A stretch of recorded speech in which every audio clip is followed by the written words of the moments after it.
jërëjëf suñu mbokk internet yi ñi ngi leen di nuyu bu baax a baax di leen siyaar yéen ñuy suivre seen site internet Gaston Production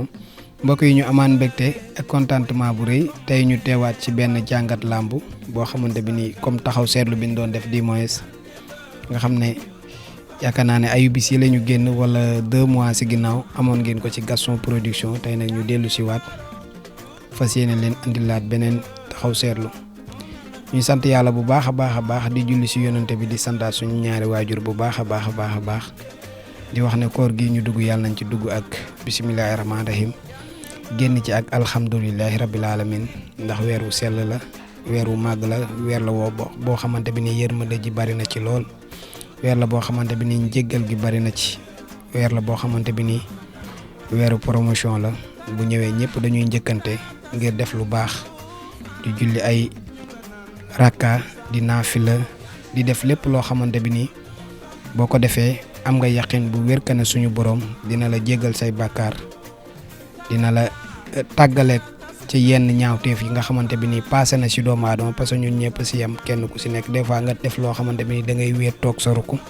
mu metti la lool muy ay rëcc nag comme nag weeru koor nag weeru njéggal la weeru yërmande la bu ñëwee ñun ñëpp dañuy profité nekk si loolu. mbokk yi ñu ngi nuyu waa réew mi yëpp ak waa bitim réew waaye tey nag émission bi dama koy may sama benn xarit boo xamante bi nii wax dëgg yàlla lu ma sol lépp ci yére olof moo ma koy ñawal muy Aliou borom Ramdan Couture tey émission bi moom laa ko may di ko ziar di ko jox wàccuwaayam bu baax a baax waaye xale suñu xarit ba duñ ko fàtte lépp luñ sol ci yére tubaab tamit moo fa jaar muy Babacar Moudlama borom marché Petersen di nit ku baax wax dëgg yàlla commentaire yi nag yéen ñëpp ñu ngi leen di nuyu dégg nañ discussion yëpp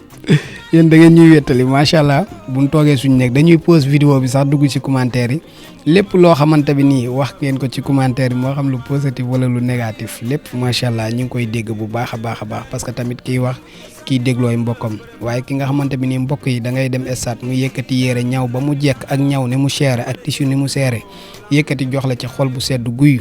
te sàkku ci dara xaaru ci retour muy Aliou borom Ramdan Couture faaw ñooñu nga leen di sant parce que tamit wax dëgg yàlla ku santul doomu aadama doo sant yàlla suñu borom parce que lu yàlla maye mi ngi ci doomu aadama yi kon amul xeebaate mbokk yi noonu la demee di leen jaajëfal bu baax a baax tey nag nuyoo bi du gudd comme gars yi niñ koy waxee ay nuyoo 40 minutes ay nuyoo 9 minutes yëpp ñu ngi leen di siyaar tey nag suñu waa dëkk la ñuy nuyu muy waa Lambaay Bawol waa Njeng waa Kër Abdou waa Thialène ñu ngi leen di siyaare bu baax a baax mbooleem képp kuy bawal rek ñu ngi lay siyaar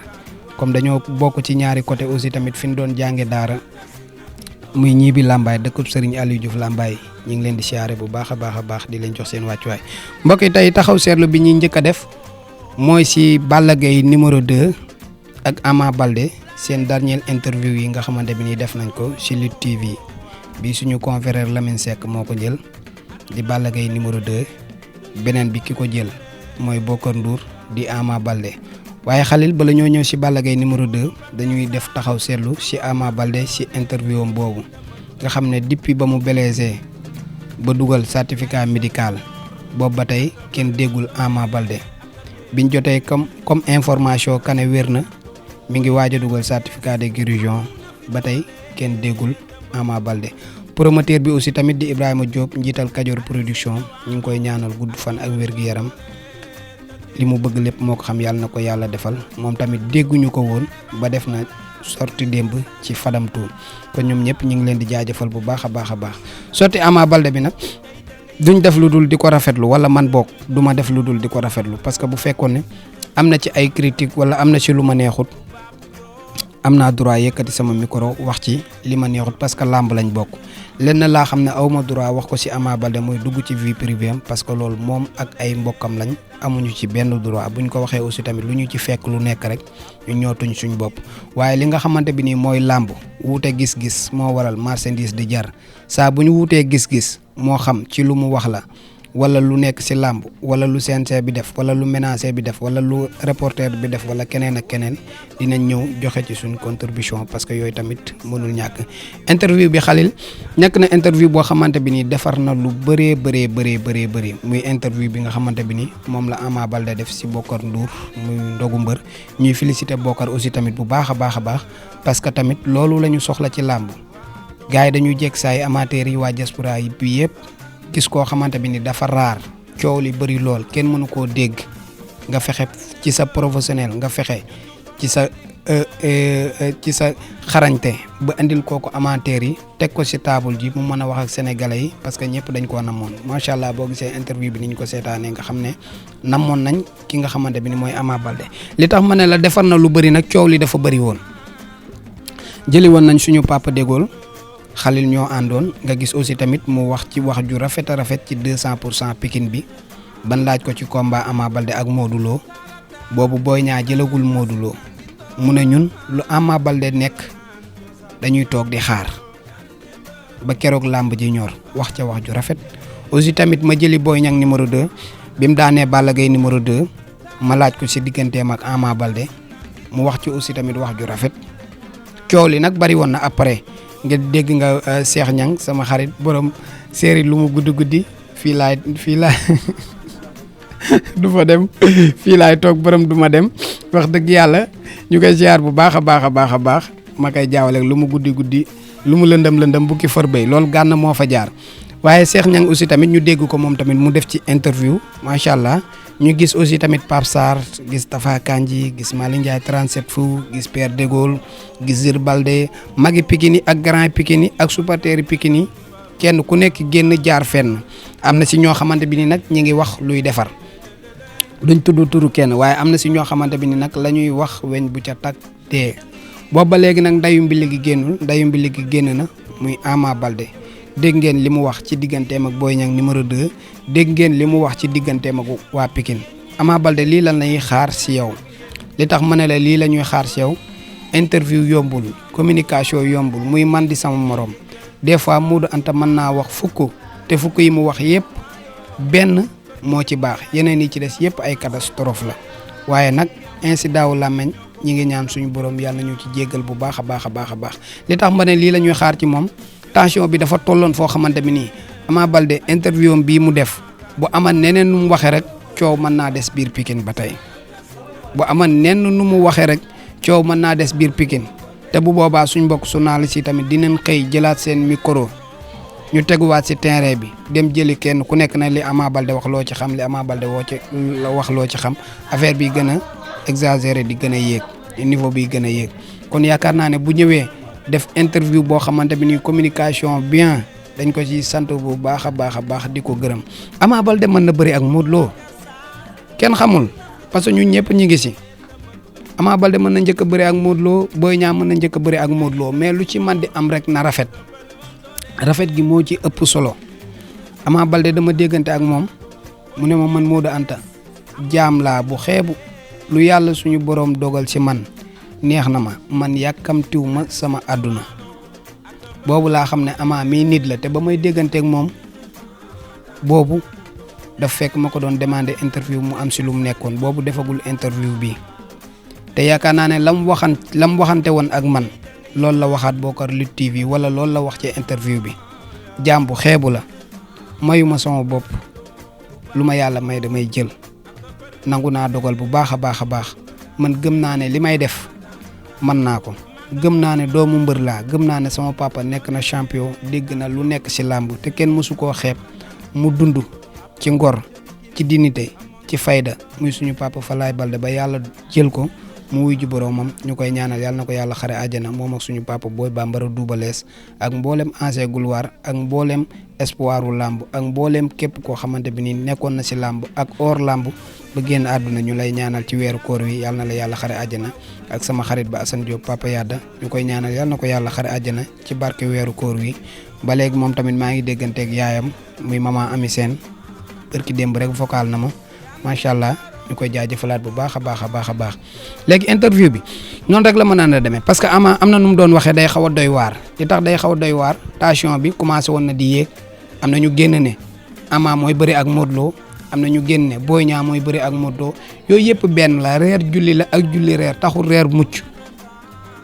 Modou Lo bi ma ko jëlee interview dafa ne ma Ama Baldé tôt ou tard man ak moom dañuy bëri yàgg man ak moom dañuy bëri parce que lekk naa avance am Modou Lo lii la wax ci Gaston Production kon mbokk yow mi nga xamante bi nii leerul sa nopp demal nga seetaaniwaat Modou Lo li mu waxoon man xam naa ne Ama Baldé ak Modou Lo dinañ bëri man xam naa ne Boy Niang ak Modou Lo dinañ bëre mais lépp nañ ko rafetal ba mu rafet parce que réew mi foofu la toll parce que micro bii ñu yor dafa sensible te dafa xaw a doy waar lool Khalil mën na laa yàqal ba faw mais mën na laa defaral ba faw waaw te kuy wadoo làmmiñ tamit boo noppee rafle ñun ñi buñ dalee jeg saay di wax bu ñu waxatut kenn dootuñu dégg man ngaa wax ba nit ñëpp bëgg la nag nga nekk ci xolu sénégalais yëpp mais man ngaa wax ba ñëpp jéppi la aussi tamit man ngaa wax loo xamante bi nii catastrophe la boo xam ne buñ la comprendre xam ne erreur day am mën naa metti lool mais nag sénégalais yi aussi tamit nañuy bàyyi xel ci benn affaire des fois nit day wax ay at 2 ans 3 ans 4 ans 5 ans du juum benn bis ñëw mu juum rek ñëpp bëgg ko bàyyi wala benn bis mu juum rek ñëpp bëgg ne kii di ko traité comme nu mu leen neexee dafa bon yàgg na def nii nangam nañ ci bàyyi xel parce que wax mu yegg yombul bala nga koo xam yow mi nga xam ne yaa sëgg sa téléphone di ma seetaan wala ngay commentaire fii ñu toog yow nga toogoon fi boo dee def interview yow kese mën nga koo def sa xel mu sell sa xel mu dal ak yeneen mais nga dem di jëli interview nit yooyu maanaam risque yi dafa bëri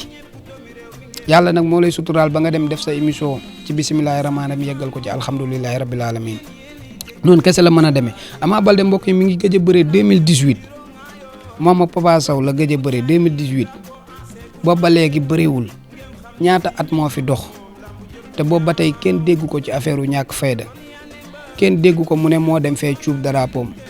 kenn déggu ko ci benn bureau mu ne moo doon ñaan wala daje naa fa ak moom ñu bañ koo recevoir kenn déggu ko kenn gisu ko kon ñun waa làmb dañ koy féliciter gis nga mbër bu fekkee ne dafa toog benn temps bi bëreewul dafa jot yow nga jël sa micro féliciter ko xam nga lan moo tax làmb kese di sa métier dafa metti 2018 ba tey bëreewoo sa morom yëpp ñi ngi bëre xoolal ma 2018 ba léegi ban VIP moo fi bëreewul ñëpp bëre ñëpp sauf moom est-ce que dégg nga ko wala gis nga ci kanamam kii SRS interview bi wala gis nga ci kanamam kii instant yi nii dafa am problème mu mun wala dara fii yàlla rek moo fi nekk kon lu mu metti mbokk muy yow di ak keneen ku man di doon ñu jéem a dëxañuwaat rek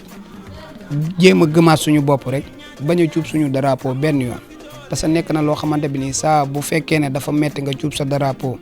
wala da nga mar a naan potit saa bu robinet ubbee da ngay rus kon nag pël bi ñu ngi lay féliciter ci lool bu baax a baax communication bi lépp jaar na yoon lépp teg nga ko ci temps bi dañuy wane ne àdduna noonu la yéen a bokk seen Pikine comme ni nga ko waxee drapeau bi vert rouge bi yéen a ko bokk Boy Niang nekk roi des arènes Ama Baldé nekk roi des arènes lépp benn la Modou Ndaw Tyson andi na fa roi des arènes ba perte ko Eumeu Sène andi na fa roi des arènes ba perte ko yéenay révélation bi roi des arènes mi ngi seen kanam man ngeen ko fa andi mais ak lu mu si man di doon rek comme nii ngeen ko defee baax na lool parce que ay leader ñoo nekk Pikine du ma ne ñaari leader ñoo fa nekk ay leader ñoo fa nekk ak ay espoir kon ñoom espoir yi tey buñ déggee leader yi di xuloo di sànnantey traak di xeex jàppal fii jàppal faa ñoom buñ demee ba yegg fa bay xuloo ko xeex di sànnantey traak amu leen droit woo leen boo leen wooyee kat ñu ne ci yéen lañ ko gise woon kon doo mën a yedd kenn mais nag lii ngeen joxe def ngeen bon exemple boo xamante bi nii bu ëllëgee seen rakk bu jàdd mën ngeen koo yedd seen rakk bu jàdd mën ngeen ko woo ci rukk wax ak moom ne ko ñun kat bañ fay toll cooli ba mu amee lii ak lii lañ defoon lii ak lii lañ defoon bu ko defee day xam ne kii preuve nga ko andi tegal ko kon ñu ngi ciy sant bu baax a baax di ci gërëm parce que monde làmb lii kese la nit bu defee lu rafet da ngay génn nga apprécier loolu comprendre nga mais nag chaque jour nit nag day wax loo xamante ni lu négatif rek nga topp ci di traité comme nu mu la neexee léegi nit bu defee lu rafet doo génn wax ko boo ko waxee ñu ne da nga bëri wax kon xanaa dëkk bi neexatul tey Ama bu fekkee ne dafa jàdd yoon ñëw xëpp ci xam nga affaire yi kaani mu tàng jër wala soit mu ñëw def ci lu ko neex te bu boobaa gëm-gëmam lay doon kenn du ko bañ kon ba tey dëkk baa ngi ne cur saa boo xëyee gis ñu collé photo Ama Baldé lam wax Boy Niang wala lam wax Eumeu Sène wala lam wax Sokh wala lam wax Zil Baldé wala lam wax nangam comme def na lu rafet nag nañ génn ñu félicité ko ba pare di ko ñaanal mu wér ak jàmm ba ñëw jàkkaarloo Gris Bordeaux que le maire gagne parce que tooli maamam yee coow li bëri na mais ba tey mosu faa bëri VIP yëpp fa bëri nag bu ma juumul parce que des fois mën ngaa wax ba pare fàtte mais li ma jàpp VIP yëpp a fa bëri sauf Ama Baldé wala VIP yi nekk ci làmb parce que am na ñoo xamante bi ni dugg nañ benn cour gi dañoo génn wala bokk nañ ci espoir yi te dañoo génn làmb ji mais ci li ma jàpp VIP yi nga xamante bi ni ñi ngi nekk fii si làmb ji di bëri ñoom ñëpp bëri arène nationale bu Pikine ba mu des Ama Baldé kon nag ñi ngi lay xaar yow ak Modou Lo yéen a fa bëreewul waaw moo tax des fois boo xalaatee rek affaire bi dina ñëw yow ak Modou Lo yéen a fa bëreegul mais VIP yëpp bëri nañ fa namm nañ leen lool nag namm nañ leen Modou Lo aussi tamit depuis 2019 moom it dafa gëj a bëre parce que tamit tey boo waxee ci Ama yi ni mu def interview bi comprendre nga mën nga bañ a wax ci Modou Lo nga gis ku ko traité nu mu ko neexee envoyé Modou Lo gaaw des fois suq yi dañuy xam nga day xaw a doy waar lool da ngay wax benn affaire pour defar sax ñu jël ko envoyé ko waa ji traité ko waxee ko neneen ba nga am ci problème mais ñun dawuñu loolu Drago yi nañu wàññi bu baax xam ne fii yàllaa fi nekk ñun dañuy defar fas yéene ñu yàq defar la ñuy def Modou Lo 2019 la gëj a bëree 2019 ba mu gëjee bëree ba léegi xoolal lu nekk 2023 moom tamit ba tey kenn déggu ko ci lenn wax dëgg yàlla macha allah mi ngi toog ru xam te yaakaar naa ne mbër yi am nañ référence bu rëy ci Modou Lo li tax am nañ ko ci mbër boo xamante bi nii da nga dem ba benn niveau bi nga toogaat nga jàngaat alxuraan bu baax a baax xam yow yaay kan xam ne alxuraan mooy njëkk mooy mujj xam ne dee mooy njëkk mooy mujj côté boobu mbër yi dañ ci am ndam bu baax a baax parce que mbër bu jàng des fois da ngay gis koor gi ñu dem ci benn mbër na ko taril ma benn saar du ko mën a tari wala bu ko taree sax yow mi jàng alxuraan da nga koy dégg xam ne tari bi jaarul yoon kon Modou Lo bu mënee toog nga koy dégg muy wax ay aayu jaar yoon parce que man lu mu metti nag jàng naa de coow li mën naa bëri rek kum neex mu ne ma xamoo dara waaye jàng naa wax dëgg yàlla ba wàcc kon boo déggee Modou ni muy traité alxuraan ji mu jaar yoon lool ñun dañ ciy sant bu baax a baax ñun waa làmb di ci gërëm beneen bi ci topp mooy que bala maa ñëw si Balla Gaye Khalil dañ koy def benn vidéo rek comme gars yi niñ koy faral di kiyee njool mi de mooy woote ñu ngi koy siyaare bu baax a baax moom Eumeu Sène nag Khalil dama koo mere laa ko def mere lool sax li tax ma mere ko Eumeu dañoo bokk làmb ji bu xewlee bu amee combat ñu dem ay open press am bu amee combat ñu dem ay point de presse am bu amee combat ñuy dem di jëlee ay amateur di ci wax bu daanee ñu dem jëli ay supporter am ay fansam ay chroniqueur ñuy wax ci combat am bu daanoo comme noonu tamit ñuy dem jëli ay supporter am di dem jëli ñeneen ak ñeneen ñuy wax ci moom lépp moom mu koy seetaan mbokk yi Eumeu Sène dem Màkka Eumeu Sène bi mu demee Màkka dafa xarmalan dafa demoon Màkka bi mu demee Màkka ba jóge fa yaakaar naa ne bi muy ñëw waroon na mën a woo mondu làmb bu woowul mondu làmb tamit mu woo ñetti site wala ñeenti site ñu ñëw gàttandu ko aéroport parce que loolu sagu làmb la Eumeu loolu sagu làmb la ma la waxan téléphone rek laa lay waxaat wax nañ ci téléphone te lii ma lay wax ci micro bi nii wax naa la ko téléphone balaa kenn ne nag da nga koo waroon a woo téléphone wax ko woo naa ko téléphone wax ko ni ma ko waxee ci téléphone bi nag noonu laa koy waxee ci micro bi du metti Eumeu Sène Drago yi dallu leen bu leen ko jël di ko envoyé naa koy kii li mu wax waru ko wax dal leen lii ma ko wax nii ci micro bi wax naa ko téléphone woo naa ko ma ne ko man de kontaanu ma li tax kontaanu ma da nga sagal làmb da nga sigil làmb parce que boo demee ba màkk ànd ak sa copain la ñang bu ngeen ñibbisee war nañoo mën a ñëw aéroport ñu teertu leen comme ni ngeen di demee États-Unis France Espagne di entraîner ji ñëw ñu jël si leen mais boo defee lu baax duñ ko wax mais Eumeu loolu lu baax la te image yu mujj nañuy fexe mu rafet donte image yu njëkk ya rafet na yu mujj yi imagineel woy boobu dootul fay jógee nga màkk ñëw télé yëpp ñëw jël la ñu posté ko ci YouTube bi ak ci télévision yeeg yëpp image yooyu say sët buñ koy seetaan dañuy kontaan comme lu mu métti lamb mooy suñu sport national say sët buñ tàppee Eumeu Sène dañuy gis lamb dañuy gis interview dañuy gis bàkku leneen ak leneen buñ tàppee nañ gis màkka gi nga jógee daf ciy baax loolu sagu lamb la mbër buñ koy caaxaanee bëree ni ngay bëree ñu lay daan ngay daan di nul gars yi di ko wone boo demee defi lu baax boo ñëwee nañ ko wone parce que loolu baax na ci image su làmb trop parce que mbër yi gars yu bëri dañu yaakaar ne mbër yi ay dof lañ te mbër yi ay nit lañ mbër yi ay kilifa lañ mbër yi dañoo tekki ci réew mi dara am luñ mën a lijjanti ci réew mi bu baax a baax am na ci ñoo xamante bi ni tey boo xëyeen bëgg benn 100 000 francs wala bëgg benn 1 million wala 2 millions doo ko mën a lijjanti te tey am na mbër yoo xamante bi bu ñu xëyeen bëgg koo lijjanti comme bonjour ci ñoom dañ koy lijjanti léegi kon nga xam ne ñooñu am na lu ñu tekk si réew mi tey am na ci mbër yoo xam ne buñ bëgg a xëy gis Macky Sall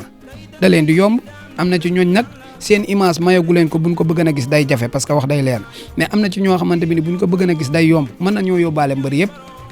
comme maanaam gis nga Macky Sall toog nga ak moom mbër rek a toog ak moom yóbbaale nga mbër yi ci yóbbaale nga ay ñoom Modou Anta sans frontière sama turandoog ñëpp yóbbaale nga leen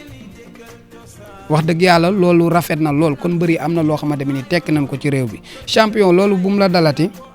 ak bépp mbër boo xamante bi ni yaa ngi waaj a dem boo demee ba ñëw fexeel gars yi ñëw ñu ganale la ñu apprécier loolu mu nekk loo xamante bi nii rafet na lool ñu ngi lay jaajëfal bu baax a baax di la ñaanal aussi tamit di wax amin di moins la nga fa ñaan yëpp yàlla nañu ko yàlla defal mu wasaare ko ci monde làmb yëpp parce que tamit dërëm bi génnul gaal gi lépp loo xamante bi ni nit def na ko fi bu rafetee waa làmb la ñuy wax comme bu ñaawee tamit waa làmb la ñuy wax kon ñi ngi naan amin yow ak sa frère la ngeen fa ñaan yëpp yàlla nañu ko yàlla defal beneen bi si topp aussi tamit ci Balla Gaye laa jeexale muy dernier interview bi nga xamante bi ni def na ko suñu confrère jël ko muy Lamine Seck Lutte TV interview bi sax yaakaar naa Balla dese naa développé li ko waral nag mooy émission bi ni mu commencé la xëy na parce que ni mu commencé bi ma ko seetaanee Lamine bi mu présenté woo dafa wax ne li ñu fi andi kan mooy Sa Thiès kon yaakaar naa Sa Thiès moo ko fa andi loolu moo tax émission bi nag développé bi day xaw a jafe surtout ci combat bi mujj digganteem ak Boy Niang numéro 2 mu nekkan làmb bu neex nekkan làmb boo xamante bi ni amateur yëpp ñoo ko doon xaar donte xuusu ca bu baax nag mais dégg naa ko mu xuus ci digganteem ak Sa Thiès digganteem ak papaam digganteem ak yaayam yooyu yëpp xuus aussi tamit ci combat Bombardier ak ki nga xamante bi ni mooy Sa Thiès yooyu yëpp dañuy féliciter Lamine bu baax rek moom tamit wax dëgg yàlla mi ngi ci liggéey bi parce que liggéey bi foofu la toll des fois nag du fépp ngay mën a wàcc sur le terrain di dem di defi interview mais nag des fois suñu confrères yi def interview ñu toog def ci taxaw seetlu loolu am nañ ci plein droit des fois nag di nga gis ñoo xamante dañuy commentaire ci Gaston Production sax naan affaire bi Lamine Seck la ñun concurrence ñoo kenn ki ko doon commentaire sax gëj naa koo dégg ñun kenn mënuñoo jaxase de bala nga koo xam nga fekk ñu fee ci arène nationale ba ñu samp suñuy trépied nga ñëw bëgg faa néewal doole kenn ñëpp ay jóg dal sa kaw ba problème bi amoon ci buur géwél ak CNG bi mu demee noonu ñëpp a jóg dal ci seen kaw donte ñun buñ tooñee ak bu CNG bi tooñee dañoo jóg dal seen kaw ñun dañoo fidèle kenn mënuñoo jaxase nan dal bu baax a baax man ñoom ñëpp ay Lamine ak Babacar ak ñoom ñëpp ñoo ma jiitu si làmb macha allah mais sama idole wax dëgg yàlla Modou Mbaye la du ma tàyyi di ko wax